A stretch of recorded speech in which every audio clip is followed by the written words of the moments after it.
خاوند چې بې غیرته شي بیا په خپله ښځه داسې غلط کارونه هم کوي او د هغې خراب عکسونه او تصویران ویډیوګانې هم انټرنیټ ته ورکوي. نو داسې خلکو مطلب پیسې ګټل او عیش عشرت کول وي. داسې خلک نن یوې ښځې سره او سبا بلې ښځې سره خپل ژوند تېرول غواړي او عیش عشرت کوي. مرګ خو ترېنه بیخي هیر وي. دا خبرې تاسو سره د نیلم ګل او مراد باره کې شریکوم چې د هغوی تو تو میو میو نه به تاسو ټول خبر یې. هر وخت یو بل پسې ویډیوز جوړوي، د یو بل بېعزتي کوي، خو اخر مراد د بې شرمۍ د حد نه هم ورتېر شو او د نیلم ګل بله ویډیو یې هم لیک کړه.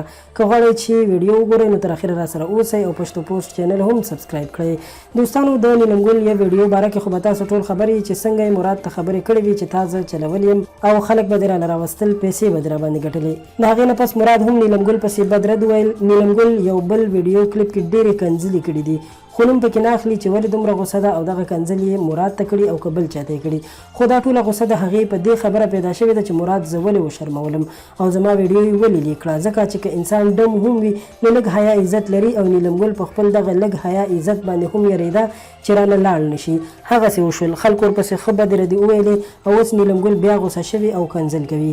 دوستانو د دغه ویډیو کتلو نه وروسته زما په نیلم ګل باندې ډېر زیات زړه وسوځېدو. اگر که هغه یوه ډمه ده خو دومره مجبورول یې نه پکار چې هغه خپل عقل وبیلي او دومره بدې ردې ووایي. ځکه په داسې کارونو باندې انسان خودکشۍ ته هم مجبوریږي. موږ به دا دعا کوو چې الله تعالی دې دوی ته هدایت وکړي.